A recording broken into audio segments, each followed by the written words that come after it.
science on. So your parents either had really good, intuitive, emotional common sense, or like mine, they didn't. And so I did accumulate a lot of extra trauma that I think kids now growing up, a lot of them aren't going to get that because their parents are more aware of like how to be with them through a tantrum or noticing sensory things, Or or their parents are aware that they themselves are also autistic and their child is yes, autistic. that too. And I'm Yeah. For hoping that we example, are literally going to raise a child that is a lot less traumatized than the experience I had growing up. And like, I'm not even saying that what my parents did was bad or whatever. They Yes. may have been acting in what they thought was my best interest Same with because they mine. knew the world. They knew the world. I remember someone once said to me, "Oh, I hope my child isn't gay." And I was like, really, you still think like that? And they were like, oh no, not because I think like that, but I think the life that most gay people are forced to live or the way they're treated is so hard that I hope for my child's sake that they don't ever have to go through that. And so I think it was a weird way of being.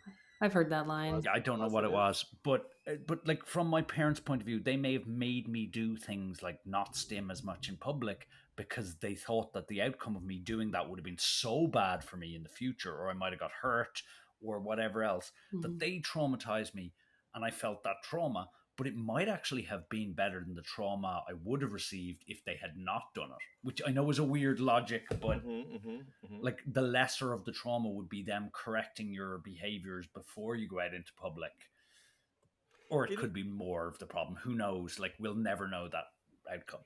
it is an interesting thing about parenting because we're not trained to be parents except through our own experience as Mhm. And children. research. And well, we're not. We can do our own research, but that's not the same as being trained, right? True. Um, and what I mean is, and then the other thing to think about is your experience of your parents was seen from various stages of your own intellectual and emotional development.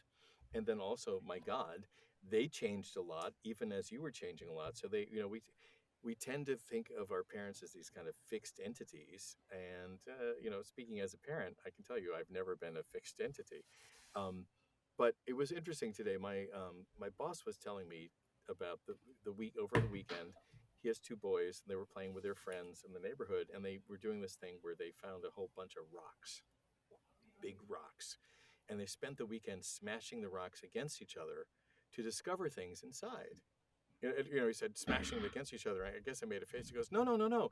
They were like looking to see what they could find inside. Like little bits of mica or quartz or whatever. I was like, fossils. He said, no, they were looking for fossils. They didn't find any. Anyway, I thought like, oh, okay, that was kind of cool. And he said, so of course, Sunday afternoon, our driveway is just full of broken rocks and gravel and rock dust and everything else. And I said, oh. And he said, yeah. So what I did, I loved it. He said, so what I did was I got the wagon, like the kids' wagon, red wagon, and a chair, and I'd put the chair at one end of the driveway, and I'd lean over and I'd pick up stuff and I'd put it in the wagon. And then when I was clear, I'd move the chair and I'd move the wagon. And he's telling me, he's like, wasn't this a clever thing? Ha ha ha. And I was like, and I just said, you didn't have the boys clean up the driveway? He said, oh, well, they came by, they did whatever, but they didn't do a very good job. And I had to stop myself from saying, oh my God. My response would have been like, well, you should have just had them out there cleaning that driveway, whatever, you made a mess and you're going to clean it all up and yada, yada, yada, because that's what my parents would have done. And then I thought, okay, so here's a guy who realizes his kids did the best they could. He's not going to make a big deal about it. He's perfectly fine doing it. What's the big deal? I thought, okay, there's a kind of Michael response, right? Which is like, okay, fine. Why punish them for something where it's like, I want a clean driveway? They don't want a clean driveway. If it's important to me, I'll do it. I will ask them to be more considerate in the future.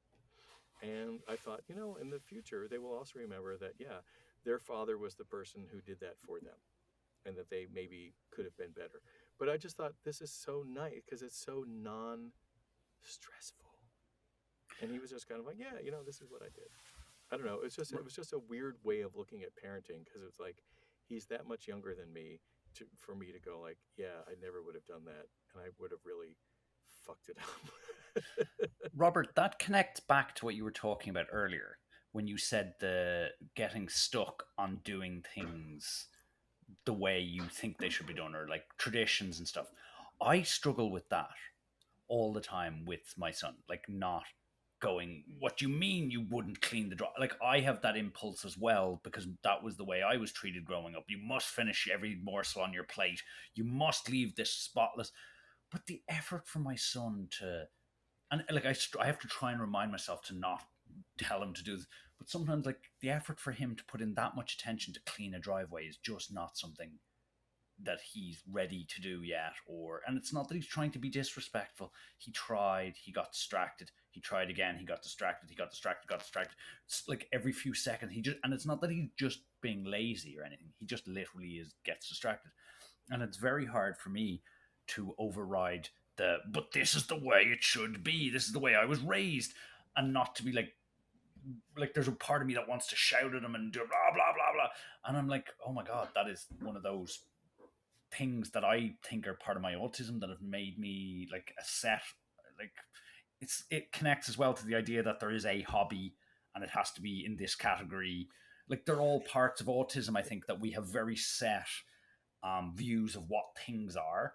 And in some cases, I can ignore them about pots and pans, but I might, in the same way, if Felix and his friends had smashed up some rocks on my driveway, I'd have been like, "Get back here and clean this up!" And no, it's not good enough, and I don't want my car damaged, and like, and ironically, some days I'd be able to go, "It's fine, don't worry about it," and then other days I'd be like, "No, get there!" Like, so it really depends on my own emotional regulation and strength at the time.